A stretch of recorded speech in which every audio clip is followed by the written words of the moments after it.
So I think you need to rejig the order of the slides because I saw my slide come up first. So you've split the nice presentation with mine. Is this this one? Okay, yeah. Let me change that. So gallery.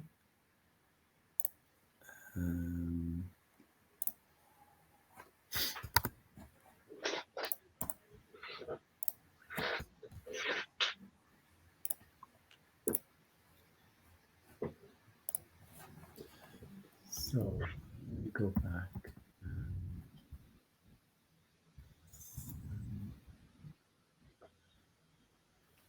Yeah, so I see that my title slide is tucked in there with the nice slides. So your title slide is setting population level. Yeah, health. and that So needs to be moved. that has to go back down. Excellent. Yeah. After thank you, before Audrey. Okay. Yeah. And then after that, we have. And then I think questions. Oh, sorry, yeah. Audrey. Sorry. No, I just want to make sure that you had all the slides in the right. Yeah, I think that's fine now. There is my slides not there. It's still one more to go, right? One more to go. What? Who is it? I missed that now. Mukdarut Bangpan. I'm sorry. Mukdarut Bangpan. Do I have your slides? Yes. Well, not you're not going on your slot. Was that with Sandy? No, it's not with Sandy. No, it's closing the research policy gaps. Could I get you to email those to me now? I did. Okay, I do it again. Oh, you've already emailed. Let me check the email. Inbox. Yesterday. It was yesterday. All right, let me go back to yesterday.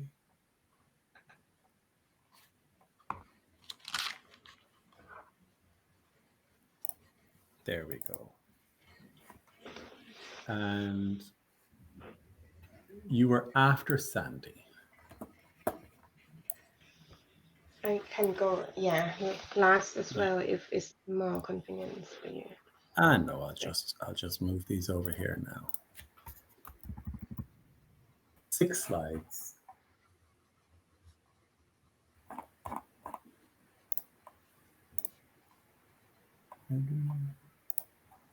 Sandy.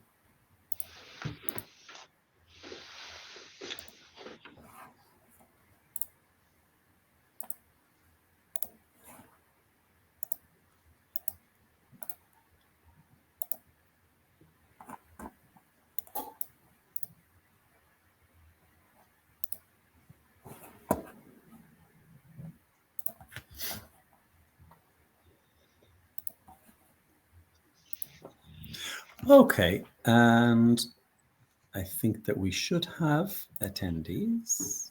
I can see the people have started to fill in. So hello, everyone. My name is Darragh Bradshaw. I'm attempting to be a host today, but we've had a couple of technological difficulties, which we hopefully have overcome, and we haven't scared the life out of our presenters today.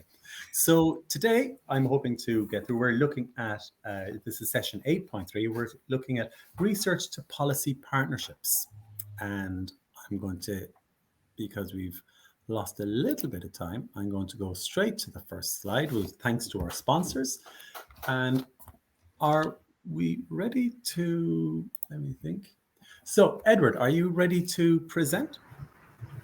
Yeah, sure thing. Thank you very much.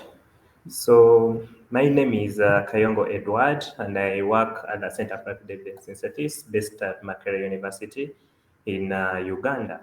So I'm going to talk about the use of pictorial evidence profiles to engage citizens, especially the less empowered citizens in high-level decision-making. So basically speaking, we've had significant improvements towards citizen engagement into the policy and decision-making space globally. There are several interventions like citizen panels, things to do with accountability like the barazas and the like, where citizens are engaged into the decision-making process.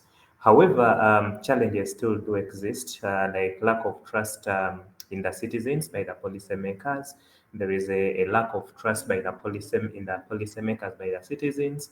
There is a general belief that citizens lack capacity to engage within the policy-making process. But all these challenges are further compounded by the high illiteracy levels in many of the among citizens in many of the LMIC countries, Uganda inclusive. So in this particular piece of work, we wanted to pilot the use of pictorial evidence as a mechanism of engaging citizens in high-level decision-making in citizen panels. So basically speaking, what we did was we went through a policy process of trying to engage citizens in the discussions around vaccine hesitancy and how COVID-19 vaccine hesitancy and how the government can actually address the hesitancy that was being seen in the country towards COVID-19 vaccine. So we developed a rapid response brief, converted this rapid response brief into a citizen brief, which is a Word document, but then that could only be used with citizens who are relatively empowered and who are literate, who can read and write, to start engaging in the policy process. So we had a challenge that the citizens who couldn't read or write couldn't be involved, especially where evidence needs to be used. So we went ahead and developed these particular evidence profiles. We pre-tested them on a group of citizens who could not read and write. We piloted the citizen profiles, and these are just some of the examples of the citizen profiles that we developed. On the left hand of your screen, those are some of the causes as to why we had vaccine hesitancy. Things like where the vaccine is developed from, the vaccine being perceived as a donation, therefore its efficacy is not really trusted. Things to do with healthcare workers not wanting to get the vaccine, so the general public couldn't necessarily accept to get the vaccine. Then on the right, it is an example of measures from literature that are talking about how to improve vaccine uptake, like sending information out there about vaccine and the importance of getting the COVID-19 vaccine, restricting access to certain places for people who have not been vaccinated yet, friendly healthcare workers who are receptive towards people who have gone to receive the vaccine. The fourth picture is providing incentives for people who have come to get the vaccine or people who are going to get the vaccine, so that you can encourage others to get the vaccine. The two question marks at the bottom just represent what more can we talk about when it comes to those two topics that we are discussing with our citizens. Then this particular picture was a further development of this idea of using pictures to engage citizens.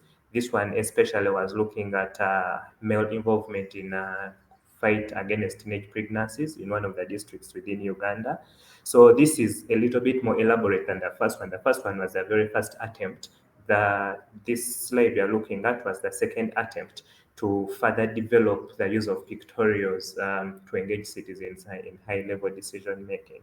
And all in all, what we learned from this process is that the pictorial evidence profiles actually do work, and they can be used to provide evidence for citizens to engage in high-level decision-making by discussing from an informed point of view rather than coming from an uninformed point of view in engaging within the policy process.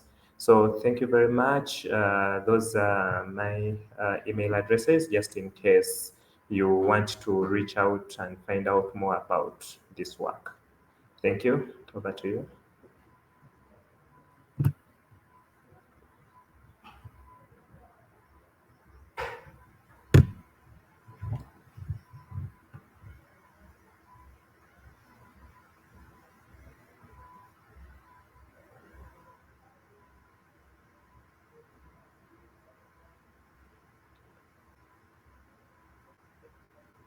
I think I've lost audio.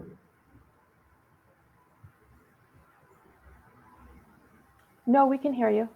Yeah. I'm afraid that was my fault. I think that rather than losing Okay. audio, I lost mic again.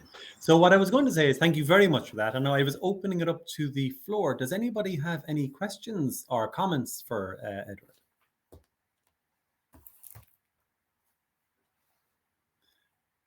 we just have the looking at the live Q&A as people are coming in. There's a very appreciative comments, and thank you for a quite innovative approach.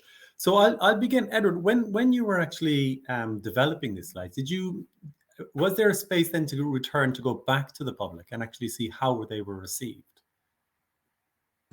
Yeah, so we pre-tested the products before using them in the citizen panel. So what we did was internally we developed these products.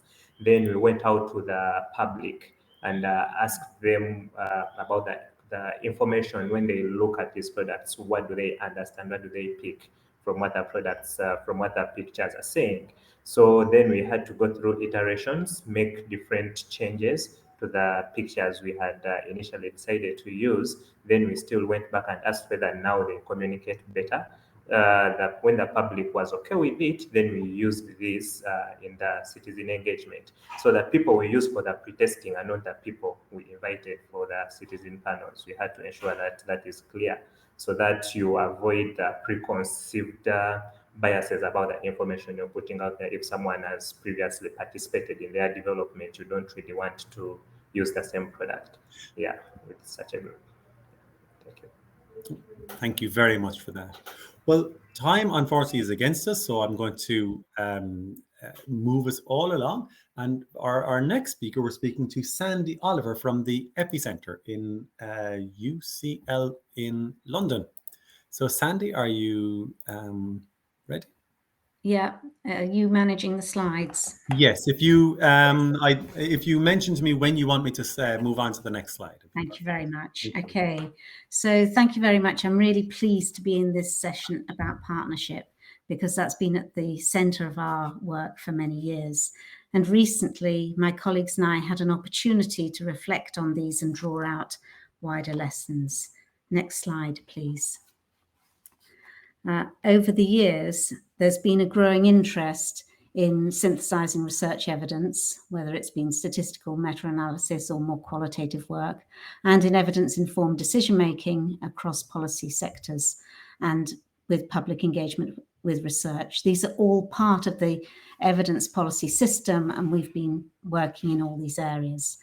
So there's growing understanding of how research informs policy and how policy informs research, but less is known about how systems develop to support and sustain these exchanges. And this is what we've been thinking about. Next slide, please. We turn to a couple of theories to help us analyse what's been going on when we've worked with partners to develop evidence policy systems. The first is transition theory, which explains how new ideas or innovations are developed by small teams and then taken up by large organisations that have responsibility across broad areas of work.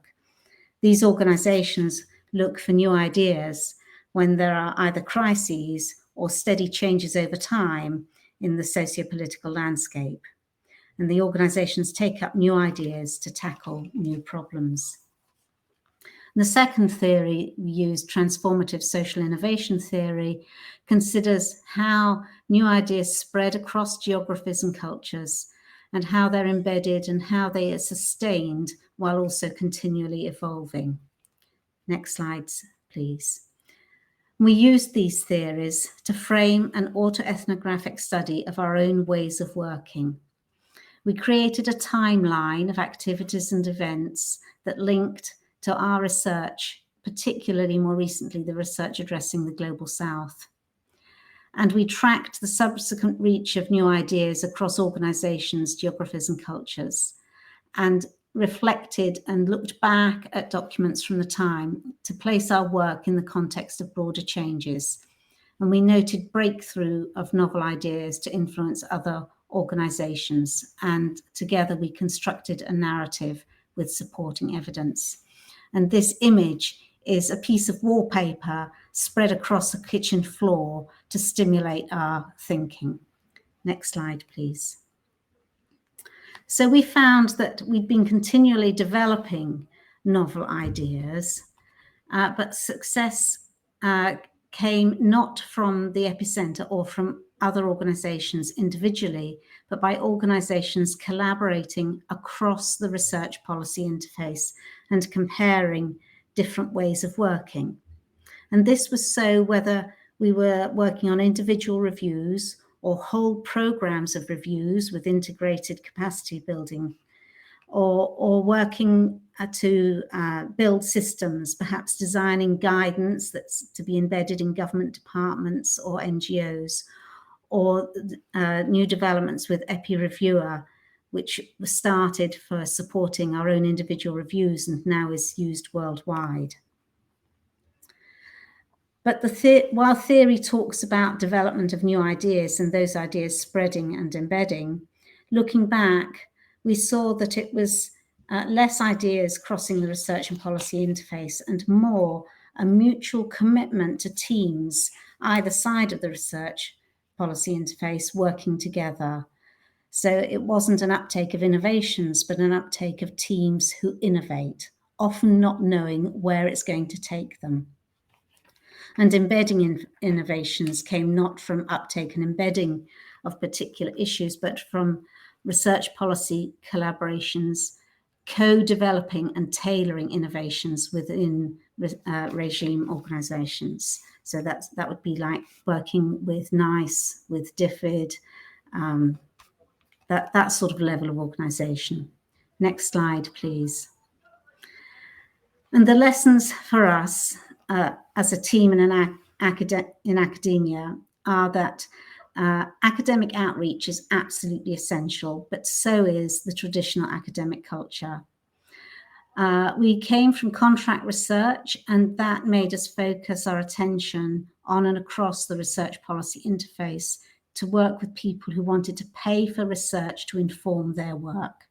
We had to be willing to work beyond our comfort zone, taking contracts to keep our jobs. And we needed inclusive ways of working to move from conflict to consensus to reach solutions. But we also needed the traditional academic culture. We needed the incentives and time for reflection and consolidating learning that happens in academia. And that helped us secure our academic roles, merging research and scholarship and teaching along with our outreach work with non-academic collaborations. So for academia, the contributions are to developing research policy systems happen via collaborations at the interface of research and policy. The partnerships are absolutely central. Thank you very much.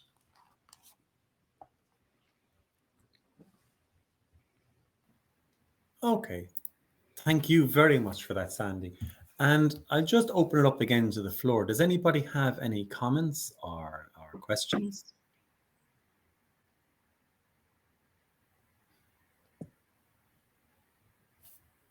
So I'll just check through the presenter chat and the live Q&A. And so I was just wondering, Sandy, whilst we're saying that the collaborations are essential and these are things that need to be supported, how would you encourage the development of these collaborations, particularly of the creation of teams? I think for us, it was not turning down opportunities and listening to what people wanted to do and keep on asking those questions that seem like stupid questions so that we could understand each other's worlds, because the difference between research and policy is so fundamental that there's an awful lot of learning to be done on both sides. Excellent. Thank you very much. And there's just a number of comments coming in. And we have a question here from Ginny Brunton. Is what sort of strategies did you use to initiate these partnerships? So a similar type of question. Okay, so I think some of them initiated because people were interested in our work and they approached us. But some of them, when we had an opportunity to write research proposals to general calls, we reached out to other people and generated those proposals collaboratively. We just made the partnerships at the center of our work. We just assumed that we couldn't complete the work by ourselves because we needed other people with different sorts of knowledge to complement our own. So almost everything we do is in partnership with other people. Excellent. Thank you very much for that. What I will do is I will move on to our next speaker, and our next speaker, Mukdarut. Have I got that? Yes, I think I have. Thank you, and thank you for the first of all, thank you for the opportunity to talk about our partnership, which is very young. It just started this year, around 10 months ago, and I would like to thank my colleagues, our partner that started work together as part of this partnership movement. So before I talked about the challenges and lessons learned from this partnership, I would like to describe the context of evidence informed policy decision in Thailand. First, where we started work here as the first phase, I would say, of the partnership. In Thailand, similar to other contexts, we have well-established evidence-informed policy process for making decisions in health and health promotion medical sciences. We already have, well-known HTA program, which is taking responsibility for appraising medical intervention or community health promotion, etc. So at this time, we already have in Thai context strong movement for conducting and using evidence, including systematic review, evidence synthesis to inform decision. However, we have less understanding of the evidence ecosystem for evidence production and evidence use in social sciences. So this slide is just trying, when we started a partnership, we started, understand why we need evidence policy partnership in this context in social sciences. I think this like one of the key aim of the project is to disseminating and try to exchange knowledge between academics and evidence users, and also to build capacity, research capacity within academics in social science and also evidence users. Next slide, please. So we come with so from that the initial discussion, we had developed the objectives of the partnerships.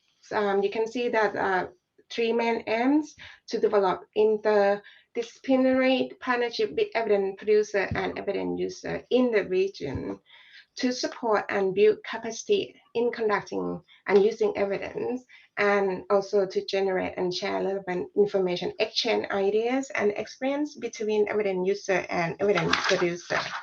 Next slide, please. So the partnership started with 4 international research institutions where we have people who have a common interest, have expertise, and have networks, to share and conduct evidence synthesis. So we have 2 institutions, a part of our partnership, Chulalongkorn University, with people from Faculty of Education and Faculty of Arts, and Thammasat University, which they bring expertise in development studies. International institutions, including UCL, which is EPPI-Centre, have been working on evidence synthesis for a long time, and University of Utah, one of the co-director of the partnerships, he has a strong expertise in evidence synthesis in medical science, which is what we're trying to do as well, to bring expertise and knowledge that we already have in the country from medical science to social sciences. And within that, our network, we have interdisciplinary expertise in terms of the knowledge information scientists, people who work in HTA in Thailand, and also have network reaching to evidence users such as head teachers and teachers. And the key thing here is the network. We be able to engage with Ministry of Education to bring the government official to learn more about our partner and our work. Next slide, please. So what we've been doing in the last 6 months is about doing, brainstorming, working with partner. We have bi-weekly meeting every month, and also we meeting with policymakers. Like we said, that we start to engage with policymakers, like in Ministry of Education. From that meeting, we introduce our work and evidence synthesis workshops, deliver evidence synthesis workshop with government officials. And we also had a number of round tables working with policymakers in Department of Human Development in Thailand, also the funding agencies, and also the university, Chulalongkorn University management, to understand, their evidence ecosystems. And from that activities, from the beginning of the project, meeting, engagement with the policymaker, we manage, we lucky, to be honest, to be able to work with government officials from Ministry of Education to develop mini projects. We see this as testing evidence production model, how it might be working to inform decision in Ministry of Education, which they is very new to them. So we learn more about their evidence policy decision-making process, and also strengths and limitations in terms of their evidence use ecosystem. Next slide, please. So the challenge we see from the last 10 months, you can see from the network we have no infrastructure, research infrastructure within our partnership, because we have no institutions yet. We try to establish, the funding. So we still very heavily loose relationships between partners. And so at this stage, we still try to understand more what to do in terms of the building capacity. One of the challenges is about the human resources. We try to identify evidence champion and knowledge broker. And I think it takes time, because from our work, we understand that capacity is still need to build from within academia in social science and evidence users. So we try to develop a program of works to build the capacity to be able to identify evidence champion and knowledge broker within the academic institutions, and also with the Ministry of Education first and other evidence user. Another key challenge is how to build trust between evidence user, which is it's very new to them in terms of bringing evidence from outside in the channel evidence from their decision. When we had a first meeting with them, they just said that no, we don't need it. We already did, some kind of research in-house. We don't need international evidence, is not relevant to us. So I think that's the key challenge for us in terms of bridging the gaps between evidence user and evidence producer in Thailand, and also the limitation and strength in terms of culture and language, political economy. Evidence ecosystem is so much, so different between evidence producer themselves. They got their own strengths in terms of resource, time limitation, and also evidence users. They have their own political dimension within their institution. So it's kind of understand them first. What we're trying to do understand the strength and limitation from both sides and try to bridge the gaps. So that's what we've been doing now, and just to share our experience. Thank you.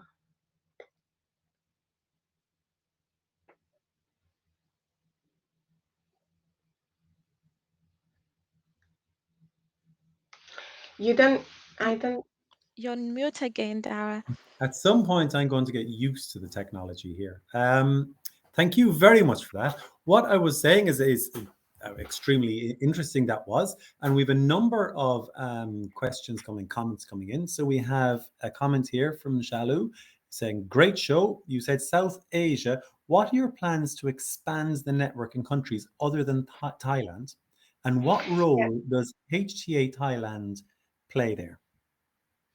Yes, thank you very much. As we see as the first of the partner, we want to learn how to do it in Thailand context where we have strong networks. We also have a network in Malaysia and Vietnam, and we hope we can move to the next stage when we have some kind of built infrastructure within Thailand first. And HTA gonna be a main actor when we reach some where we confident to bring them their expertise to bring other partners from other countries in the region as well. I know that HTA in Thailand have a strong network within the regions and outside the Southeast Asia as well. So we had a meeting with HTA a few years back, but not after we set up the partnership. So we hope to bring them in later down the line. Yeah. So there's a lot more scope for where this can actually take, where you can bring this. Yeah. The question I was wondering is that I was extremely impressed by how the sheer size of the partnership. It's very, very wide. Did you have any difficulties juggling the different needs of each of the partners? Yes. So we spent 3 months trying to understand each other strengths, and one as the key partner here from UCL and the other co-director from the US, we don't have physical appearance or dimension or institution in Thailand. We rely on our partnership in Chulalongkorn University and Thammasat University. So that is a key, I think, key constraints and how we gonna move to build institutional evidence movement in Thailand within their own academics institutions. So we managed to talk with management in Chulalongkorn University. We had the talk with Dean, a president of Chulalongkorn University, and interested in the partnership and to move this partnership into embedded within the institution, but it's going to take time. But we still hoping we can move from the partnership, which is loose, in our network, to be more institutionalized organization. Okay. Thank you very much for that. And obviously there'll be more time for comments and questions after the final speaker. So I'm going to move us along, and I'm just going to check now, is Jean Masanyero Bennie? That's right. It's Jean Masanyero Bennie. Can you all hear me? I'm so sorry. I've had terrible technical issues this morning, but glad to be here. So I am Jean Masanyero Bennie from NICE, National Institute for Health and Care Excellence, and I'm going to be presenting Exploring a Partnership Approach to Increase Use of Campbell Reviews to Inform NICE Guidelines. And this is behalf my Methods and Economics team, so I'm not doing all this work by myself. So next slide, please. Okay, so I just thought, I didn't know who will be in the audience, so I just wanted to have a brief overview of NICE and what NICE is. So NICE's core purpose is to improve health and well-being by putting science and evidence at the heart of health and care decision-making.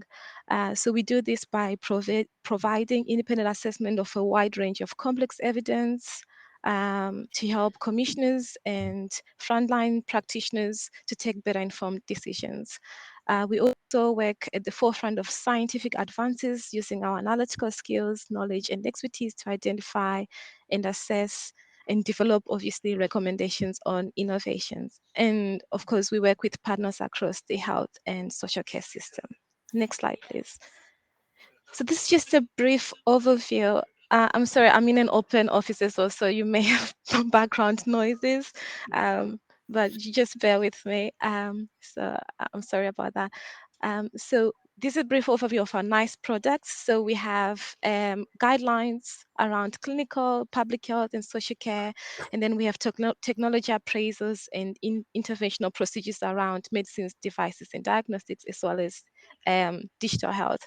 And we also have indicators to help the system manage this.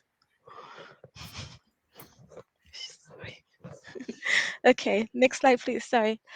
So our NICE strategy for 2021 to 2026 is setting our ambition to be dynamic, collaborative, and excellent. And so to achieve this, we will form key strategic partnerships to make sure that our guidance is used, and we also make sure that we deliver improvements and contribute to reducing inequalities by measuring routine adaptation of these guidelines. An international organization, as a result of our ambitions, will see increased collaboration with us as we share our knowledge and expertise and draw on learnings from others to inform our work. Next slide, please.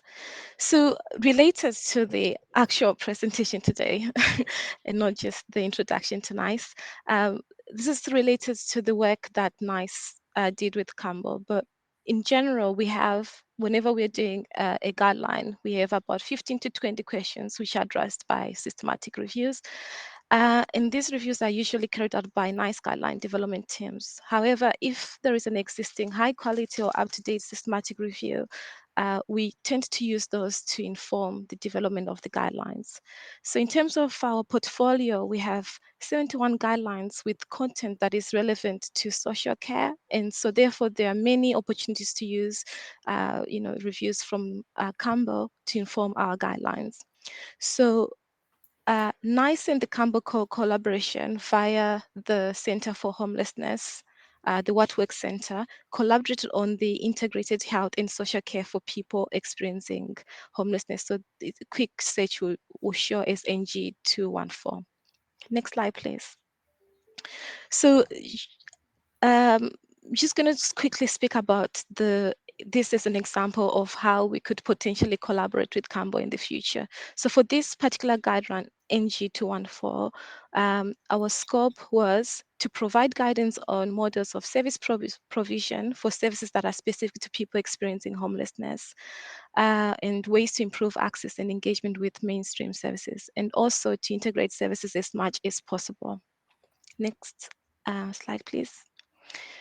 So there was evidence published up to March 22, which was identified by the evidence and gap map. So this is work that was done by the Center for Homeless Impact in the Campbell collaboration. So this evidence gap brought together evidence of the effectiveness of interventions to improve the welfare of those experiencing homelessness, or those who are at risk of homelessness from various different sources. These evidence gaps are useful to guideline development because we can see where the evidence exists and where we need more evidence, and where we can inform, where the evidence can inform policies and programs. Next slide, please. Next slide, please. So one of the biggest challenges here was that whilst there was the evidence gap map from the Campbell collaboration, there was also a systematic review. However, NICE didn't use this systematic evidence review, even though it was of high quality, for a few different reasons. We didn't have a partnership from the onset, so there had not been any discussions on the differences in how NICE likes their data extracted for maximum use with the committees. And there were also differences in how the data analysis techniques were employed by the systematic evidence reviewer for the Campbell Review. Next slide, please. So our intention for NICE is to increase use of Campbell Reviews to inform NICE guidelines. But before we get there, how are we going to do that? So we are trying to explore a partnership to promote that collaborative working. So this may include ways of information sharing, sort of using similar platforms to allow for easier data exchange, and also priority alignment. So exercises like the evidence gap maps helps us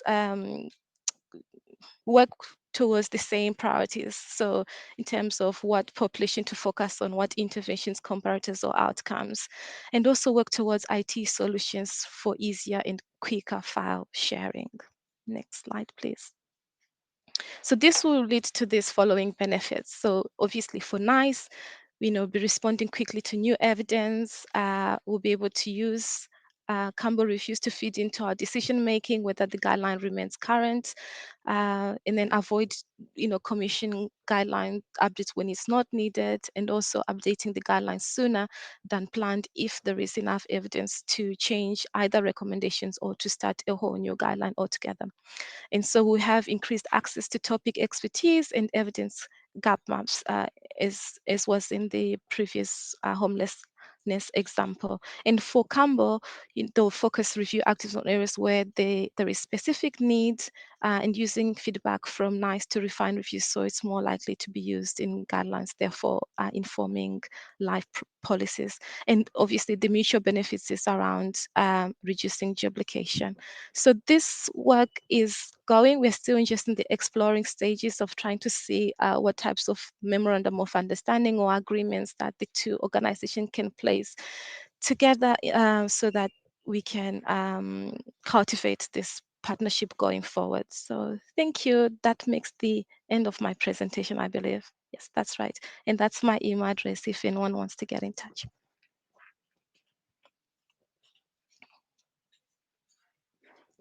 I think you're on mute again. Initially, as you were talking about background noises, I realized that I wasn't on mute. And I was like, oh God, I hope it's not my background noise. No, it was mine. I'm so sorry. Colleagues were chit-chatting. We've all gotten used to background noises over the last few years. It's a wonder my children are contributing at the minute.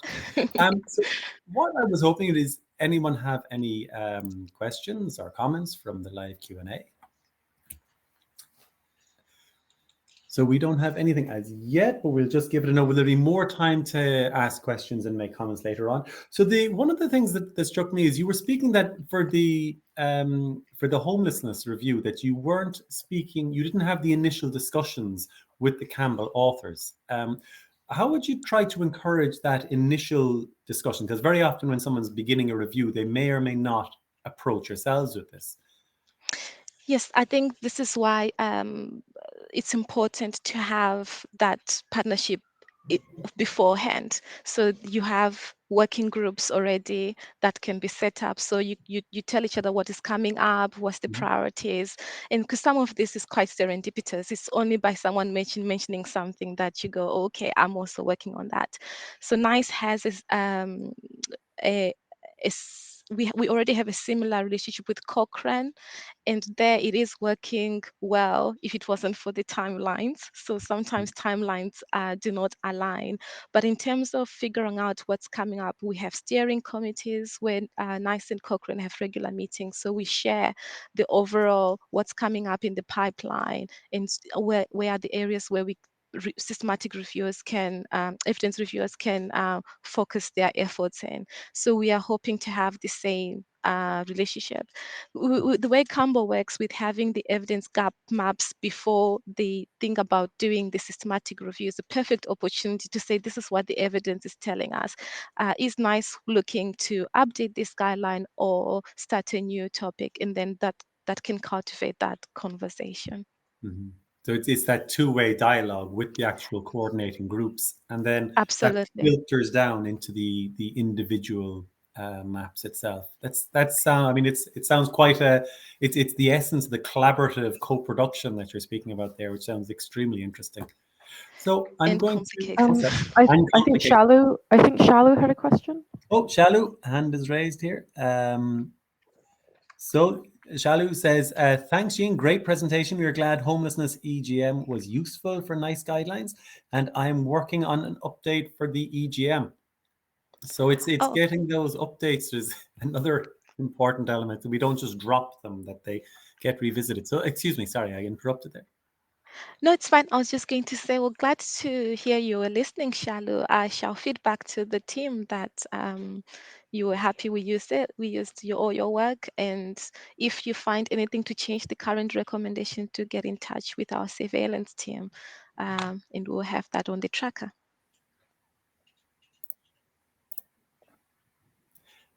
And Shalu, did that? I see your hand is raised. Did you want to?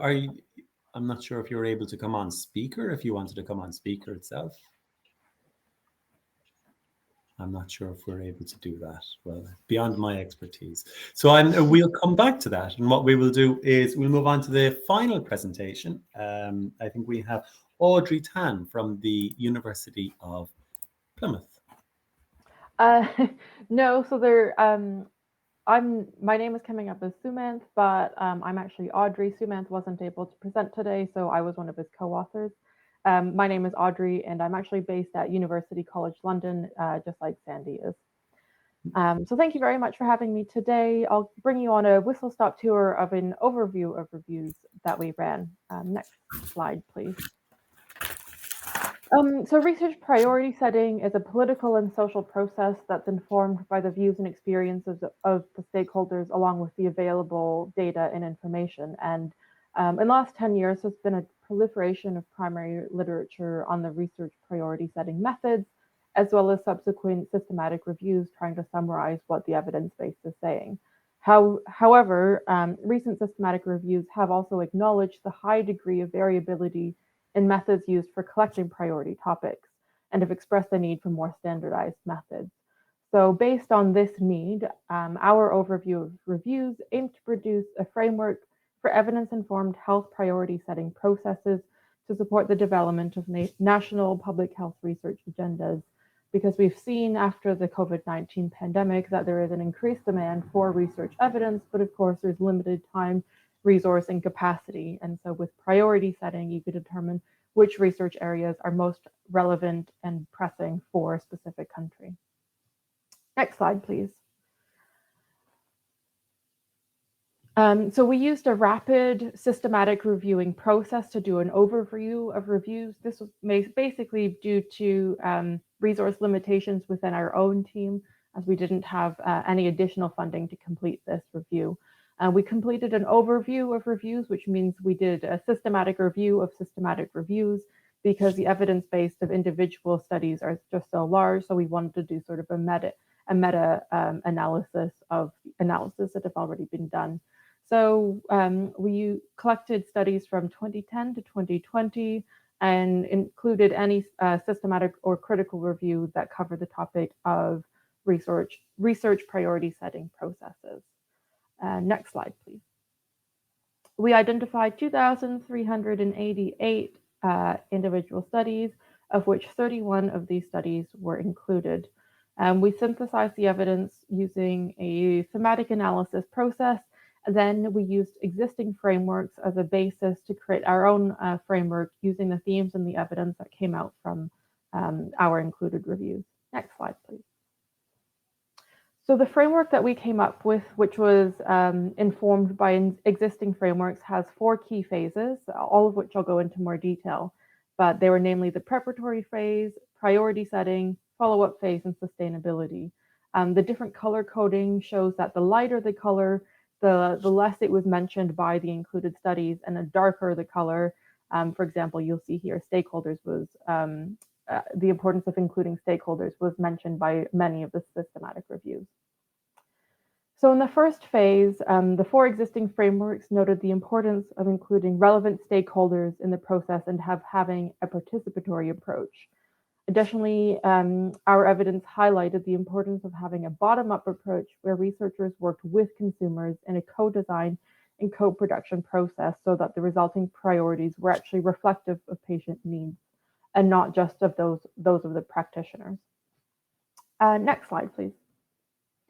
The next phase covers the actual priority setting itself. So we found that included studies used a combination of mechanisms such as surveys, workshops, and expert consultation, often as part of a formal process for determining the priorities. Interestingly, the qualitative evidence gained through focus groups and interviews was really useful in contextualizing the quantitative rankings of priorities and really should be included in priority setting processes. Also, from our overview, we saw that there's a lack of consistency in the reporting and that authors of the reviews recommended having a multidisciplinary advisory group throughout the priority setting process to oversee it all. Next slide, please. In the follow-up phase, it's really important to have a structured dissemination strategy that shares the priorities with key organizations, policymakers, and stakeholders.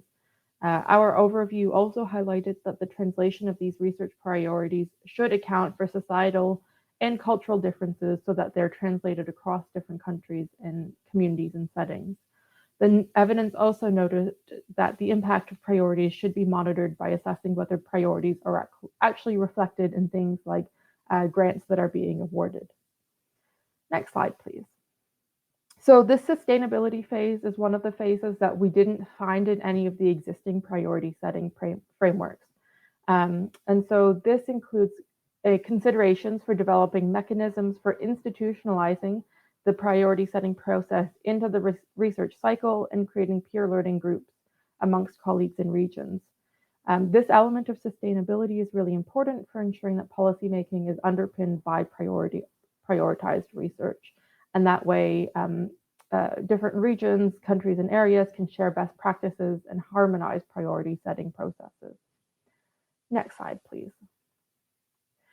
So our overview was published in January 2022, and since then, it was shared with the WHO Eastern Mediterranean region to inform their own priority setting support. And it's also being used to support vascular disease research priority setting processes in the UK, health literacy in Italy, and developing municipal integrated health strategies in Portugal. So it's really been great to see that, I guess in less than a year, it's already being used to inform priority setting processes globally. Next slide, please. In terms of research, future research, really the best way to determine if the framework is having an impact on policy and practice is to formally pilot test it within some countries. And through implementation and use, would be able to further refine the framework to make sure that it's fit for purpose, and not only just based on theoretical research, but also in practice. But of course, in order to do that, we need funding and time, which we don't have yet.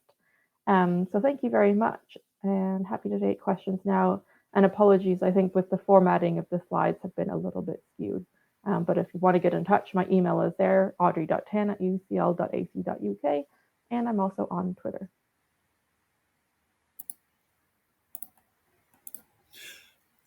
Okay, thank you very, very much for that one. And I'm just going to open it up to the floor. And we've another question for Shilu that may have been for a previous.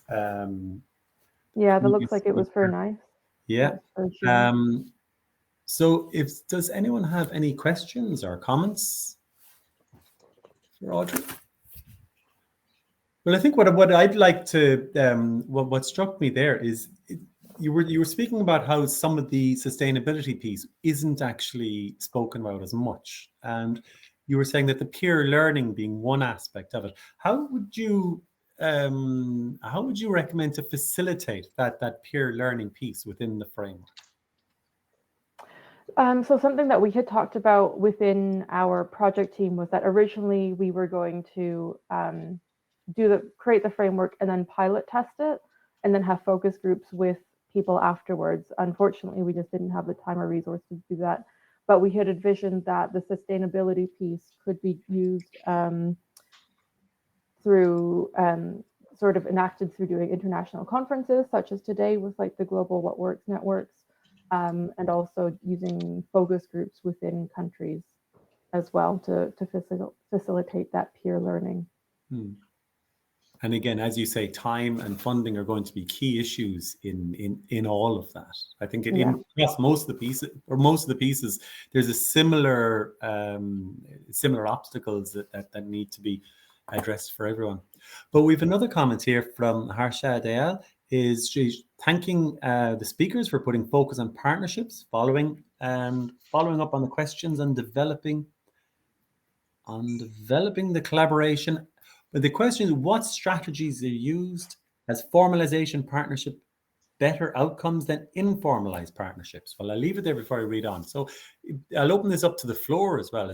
Has formalized partnerships worked better than informalized partnerships?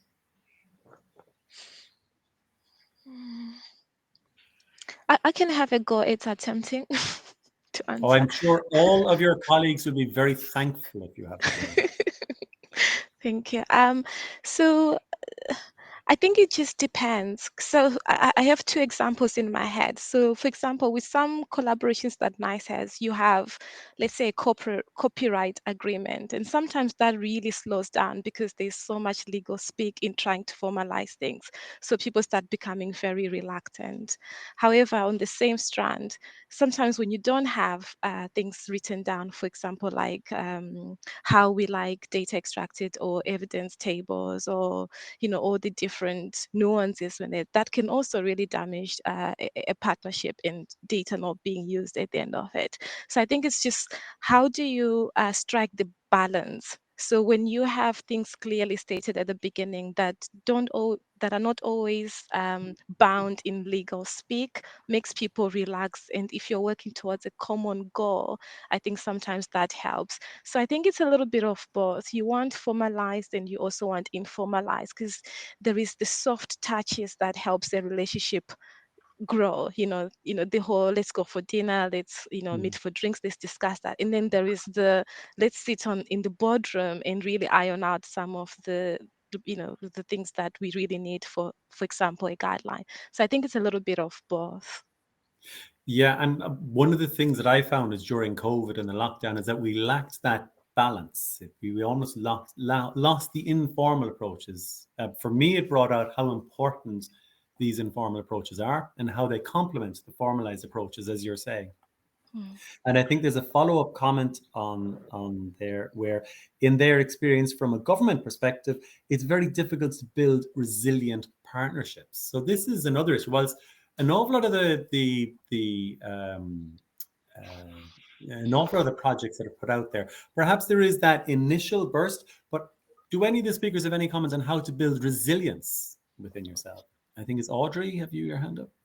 Yeah, and I don't know if I have an exact answer to this, but one of the examples that I have from within UCL is that we had begun developing relationships with the National Trust, and then the entire team within UCL that was managing that relationship left. So then I think that question around resilience is really important, because I have a real life example where, we had an existing relationship, but then when people internally left, we were scrambling to pick up the pieces. So having some kind of, sustainability, or having relationships from different teams so that it's not just all dependent on one team. So if something happens with that one team, there's still other people to pick up, would perhaps help it be more resilient. And that idea that it is a personal relation, it's moving away from the personal and having a group, the group connection as well. Now, I'm still trying to unpick the comment because it's such, from Harsha, they've been very, very generous in the comments here. So I think I missed one aspect of it. Is that what various attempts are made, partnerships are initiated? So what various attempts are being initiated by stakeholders on one side of the equation? So how do we facilitate conversations created from the stakeholder point of view?